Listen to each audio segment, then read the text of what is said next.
দিতে হবে, জবাব তোমায় দিতে হবে, দৈনন্দিন জীবনের প্রয়োজনীয় দাম বৃদ্ধি পেল কেন? মোদী সরকার জবাব দাও, জবাব চাই, জবাব দাও। বন্দে মাতরম, বন্দে মাতরম। তৃণমূল কংগ্রেস, তৃণমূল কংগ্রেস, তৃণমূল কংগ্রেস এই মামাটি মানুষ অগ্নিকন্যা মমতা বন্দ্যোপাধ্যায় বন্দে মাতরম।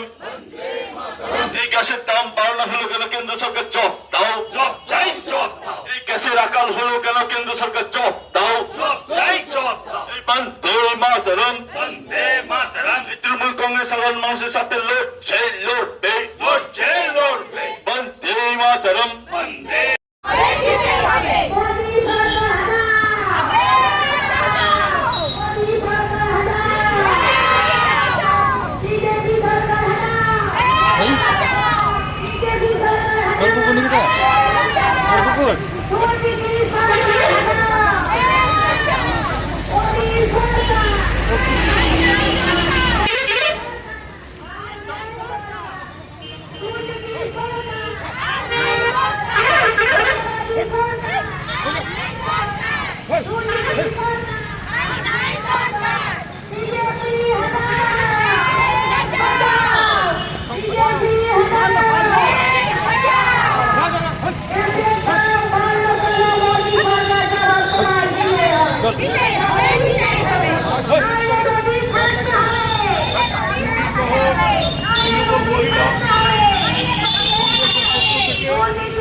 কেন গ্যাসের দাম বাড়ানো হচ্ছে, কেন গ্যাসের ক্রাইসিস হচ্ছে, আমরা কেন দিশাহারা হচ্ছি, সেটাই হচ্ছে তাদের মেন দাবি।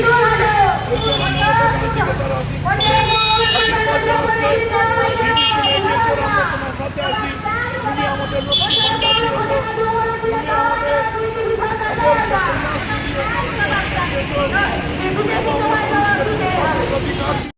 আজ পর্যন্ত এত টাকা খরচা করে ভারতবর্ষের ওপরে যে সংসদ ভবন তৈরি করা হলো, সেই সংসদ ভবন যেখানে সত্যমেব জয়তে লেখা আছে, যেখানে ভারতীয় সংবিধানকে পুজো করা হয়, অর্চনা করা হয়, সেই সংবিধান ওখানে রেখে আজকে ভুলুণ্ঠিত করছেন তারা। আজকে সংখ্যার বিচারে তারা বিভিন্ন জায়গায় বিভিন্ন শ্রেণীর মানুষের মধ্যে তারা আজকে বিভেদ লাগিয়ে দিচ্ছেন। হিন্দুর সঙ্গে মুসলমান, শিখের সঙ্গে পার্সির, বিহারির সঙ্গে মহারাষ্ট্রিয়ান, মহারাষ্ট্রের সঙ্গে কেরলিয়ার, এই সমস্ত বিভেদ সৃষ্টি করে তারা সারা ভারতবর্ষে রাজ করার চেষ্টা করছেন।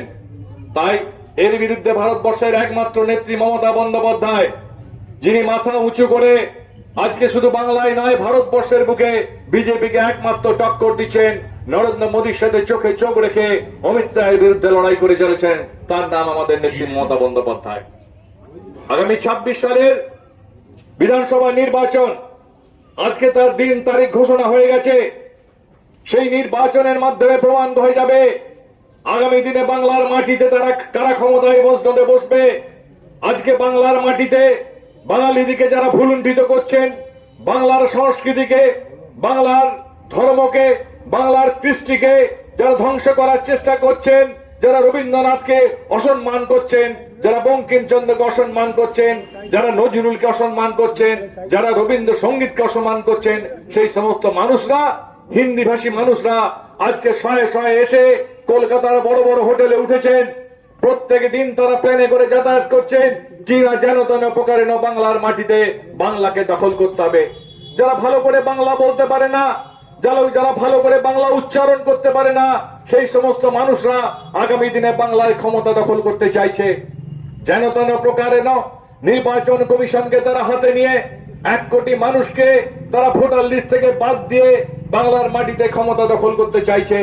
আপনারা জানেন এশার এর নাম করে সারা বাংলায় নির্বাচন কমিশন কি নিষ্পেষণের রাজনীতি করেছেন।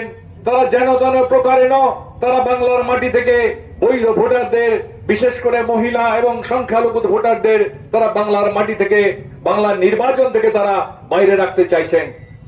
আগামী দিনে তার ভয়াবহ পরিণতি হতে চলেছে। এখনো 60 লক্ষ ভোটার যারা অ্যাডজুডিকেশনের মধ্যে পড়ে আছেন, জানি না নির্বাচনের আগে তারা ভোট দিতে পাবেন কিনা, তাদের নাম ভোটার লিস্টে বেরোবে কিনা। কিন্তু এটা অত্যন্ত সংবিধান বিরোধী কাজ হচ্ছে যে আমি ভারতবর্ষের নাগরিক, হ্যাঁ বা না তোমাকে বলতে হবে। অ্যাডজুডিকেশনে ঝুলিয়ে রেখে, মাঝখানে ঝুলিয়ে রেখে কোনোদিন নির্বাচন হতে পারে না, কারণ সেটা হবে গণতন্ত্রের প্রতি প্রহসন। কারণ আমাদের সংবিধান প্রত্যেকটা মানুষকে গণতান্ত্রিক অধিকার দিয়েছে, তার ফান্ডামেন্টাল রাইট আছে, তিনি তার ভোটাধিকার প্রয়োগ করতে পারবেন। তাই কৈফিয়ত এই জবাব কেন্দ্রীয় সরকারকে দিতে হবে, বিজেপি সরকারকে দিতে হবে।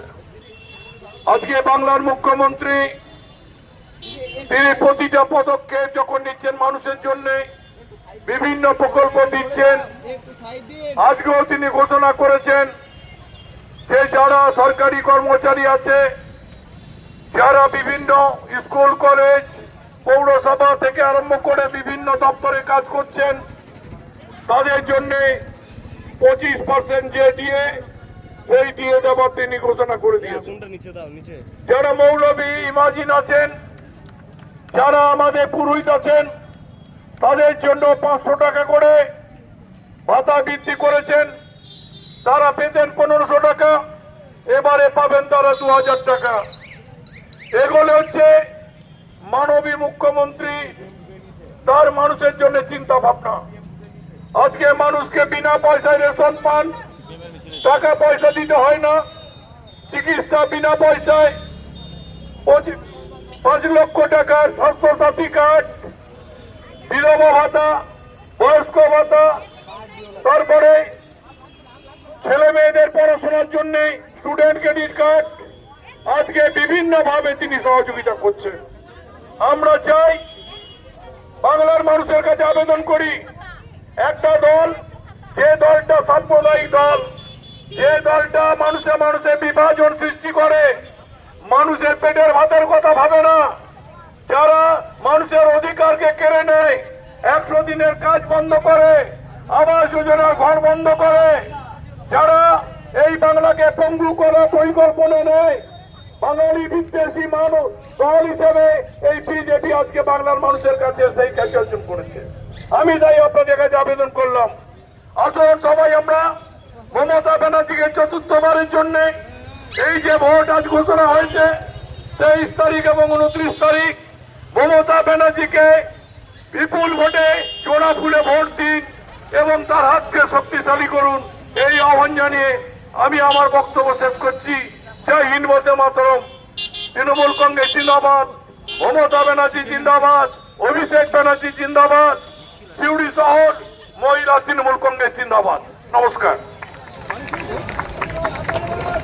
কেন গ্যাসের জন্য রাখা হচ্ছে কেন্দ্র সরকার জবাব দাও, এই গ্যাসের দাম হুট করে বাড়ানো হলো কেন কেন্দ্র সরকার জবাব দাও, এই জবাব তোমায় দিতেই হবে, এই জবাব তোমায় দিতেই হবে, জবাব তোমায় দিতেই হবে। বন্দে মাতরম, তৃণমূল কংগ্রেস জবাব, মাটি মানুষ জবাব, সাধারণ মানুষের সাথে তৃণমূল কংগ্রেস লড়বে, সাধারণ মানুষের সাথে তৃণমূল কংগ্রেস লড়বে। গ্যাসের দাম, সাধারণ মানুষ গ্যাস পাচ্ছে না কেন, তুমি জবাব দাও। বন্দে মমতা ব্যানার্জি, অভিষেক ব্যানার্জি, সাধারণ মানুষের সাথে তৃণমূল কংগ্রেস লড়বে। এই গ্যাসের দাম বৃদ্ধি হলো কেন, বিজেপি তুমি জবাব দাও। এই গ্যাসের দাম বৃদ্ধি হলো কেন, মোদী তুমি জবাব দাও। এই জবাব তোমায় দিতে হবে। বন্দে মাতরম, মমতা ব্যানার্জি, উন্নয়নের কারিগর মমতা ব্যানার্জি জিন্দাবাদ। উন্নয়নে যাবে না, এই যে সিমেন্টকে মমতা ব্যানার্জিকে ভয় দেখানো যায় না, যাবে না।